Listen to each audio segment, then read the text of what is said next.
Welcome to our channel. Today, we invite you to listen to a gentle yet deeply emotional story where love doesn't just come from a man's heart, but also from the arms of a mother. What if one day you fall seriously ill, and the first person to show up isn't your boyfriend, but his mother? While James was away on a business trip, his girlfriend Diep suddenly collapsed in the middle of the night.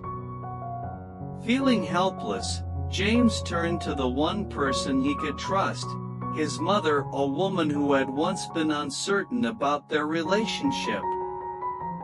She came immediately and stayed by Diep's side all night. From a distant, cautious glance, could her heart soften as she cared for the fragile girl who still tried to smile through her fever? And what made her finally call Diep daughter, a word she had never used before? This story is a tender journey of change, sincere love, and unexpected connection. If this story touched your heart, please like, share, and don't forget to subscribe to our channel so you won't miss more heartwarming stories like this.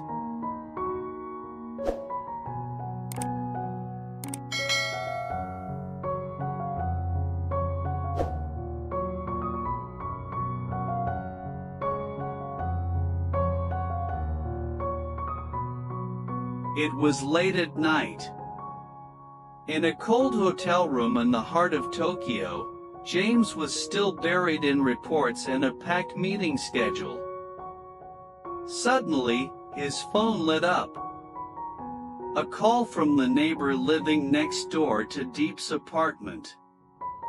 A sense of dread immediately crept over him. "Hello, is this James? I think Diep might be sick." I knocked on the door, but there was no response. I heard something fall inside.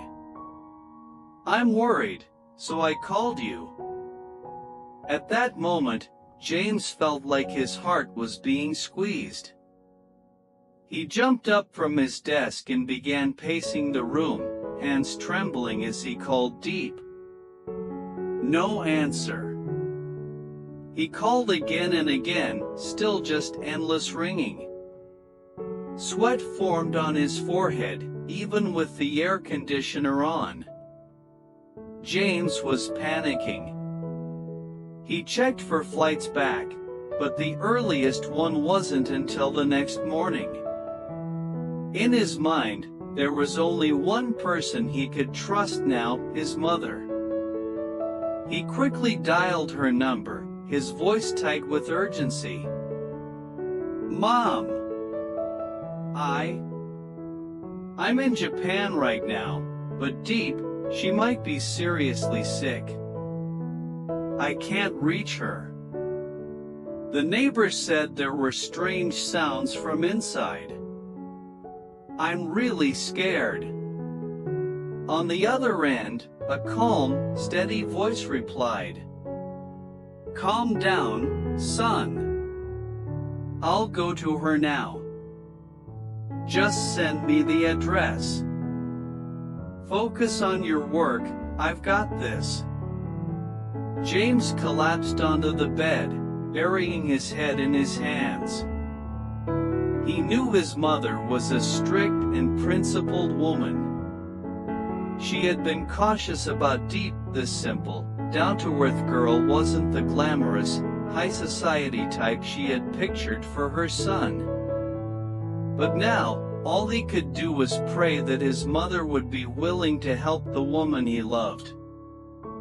Barely 20 minutes later, James's mother stood outside Diep's apartment. She was wearing a thick knitted coat and carrying a small bag filled with essentials. The doorbell rang. No answer. She pressed it longer and softly called out. "Diep, it's me, Auntie, can you hear me?" Still no response. A sinking feeling settled in her chest. She immediately called the building's security to unlock the door. As the door opened, darkness filled the room. The hallway light spilled in, revealing Diep lying collapsed on the living room floor, her face pale, lips dry and cracked, her hair soaked in sweat. "Oh dear, this poor child." She rushed over and placed a hand on Diep's forehead, burning hot. Gently shaking her, she said, "Diep? Can you hear me?" Diep slowly opened her eyes, whispering faintly, "I'm sorry. I'm fine," before drifting back into unconsciousness. Without hesitation, James's mother lifted her onto the sofa, opened the windows for ventilation, then began cooling her down with warm cloths. She quickly called a doctor friend for a house visit and went downstairs to cook some plain rice porridge. She wasn't the kind to show affection openly, but something in her heart softened at the sight of Diep lying there, so fragile and alone, like a leaf caught in a storm.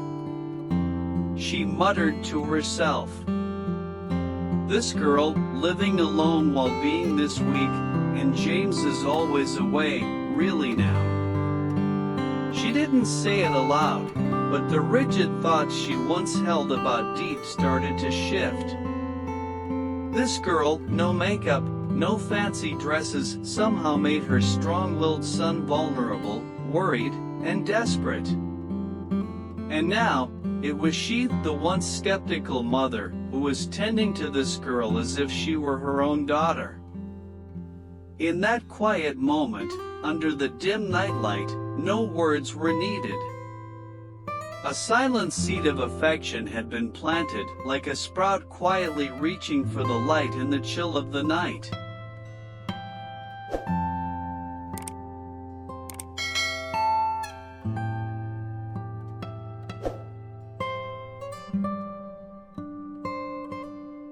The morning sun gently slipped through the curtains, casting the first warm rays onto the sofa in the living room. Diep stirred slightly, her heavy eyelids slowly opening. Fatigue still clung to her body, her throat was parched, her head pounding, but what surprised her most was the gentle aroma of hot porridge wafting through the room. She looked around and was startled. Sitting across from her was James's mother.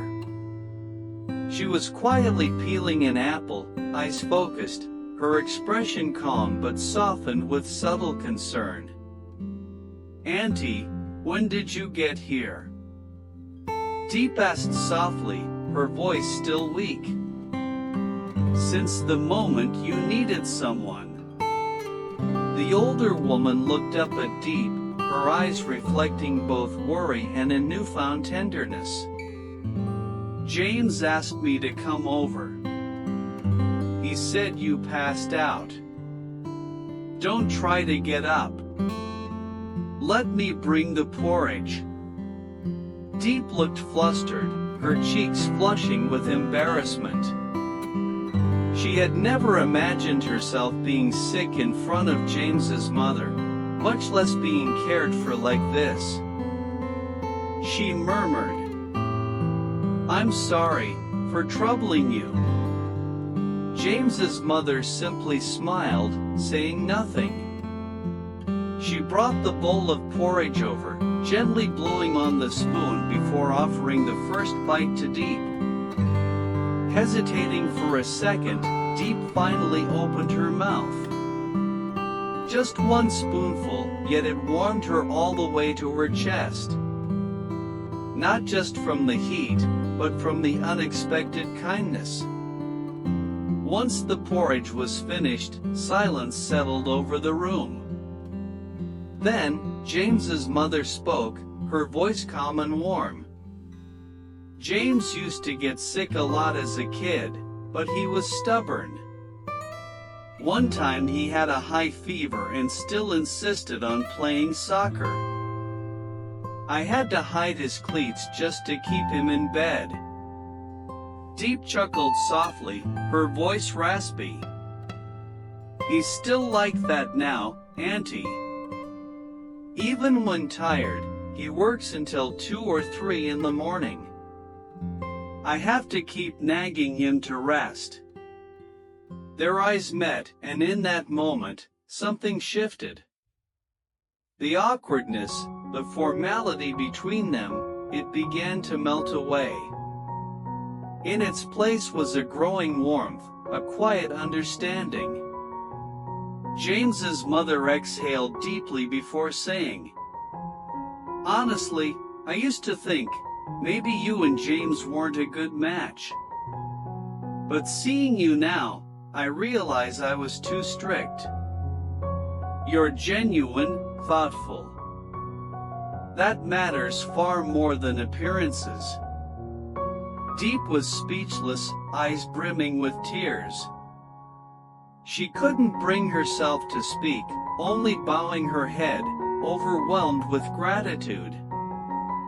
"Thank you for coming," she whispered, her voice trembling. "No need for thanks. You're the one James loves. The moment I walked into your apartment last night, I knew I wouldn't be able to sleep if I didn't take care of you." Their conversation continued, flowing gently like a cool stream on a hot day. James's mother shared small stories from his childhood, his mischievous pranks, the times he was punished, how he used to cling to her and beg for snacks. Diep listened intently, as if discovering a hidden part of the man she loved. At some point, she realized that the way James's mother looked at her had changed, no longer cautious or judgmental, but filled with calm affection, like the gaze of a mother truly accepting someone into her heart. That morning passed quietly, wrapped in sunshine and soft laughter. There were no grand gestures, no fancy presents, just a bowl of porridge, a peeled apple, a few stories, yet it healed Diep more than any prescription ever could.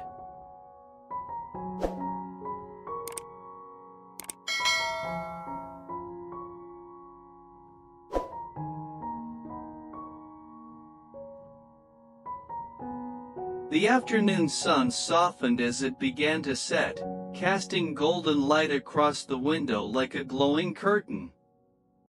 Inside the small room, Diep sat propped up against a pillow. Though still pale, her eyes were brighter. James's mother sat on the edge of the bed, gently peeling an orange and placing each segment neatly on a small white plate. The room was quiet, with only the faint sound of a spoon stirring in a glass of warm water. Suddenly, Diep spoke, her voice hesitant but sincere. "Auntie, when James called you, did I worry you too much?" The older woman paused, looked up at her, and nodded gently. "Of course. I was worried you had no one beside you, no one to wipe your forehead, no one to cook you porridge. What mother wouldn't worry?" Diep bit her lower lip, eyes glistening. She clutched the blanket in her hands and whispered, I've never really had anyone take care of me like that. My mother passed away when I was little. Dad worked all the time. When I had a fever, I'd just drink some water and fall asleep alone. So last night, when you wiped my forehead, I didn't know how to react." James's mother was silent for a moment. She looked at the girl before her, simple, honest, fragile yet resilient. Something stirred inside her, touching a place she hadn't opened in a long time. She gently set the plate aside and reached out to hold Diep's hand. From now on, you don't have to endure things alone anymore. Even if we're not officially family yet, in my heart, you're already like a daughter." Diep looked up, eyes wide with surprise. The next moment, tears streamed down her face. Not out of sadness, but because for the first time in her life, a mother had called her daughter with such genuine warmth. Without saying a word, she slowly leaned her head onto the older woman's shoulder. James's mother didn't speak either, only wrapped her arms gently around Diep, their first embrace, full of love and tenderness. Just then, the phone rang.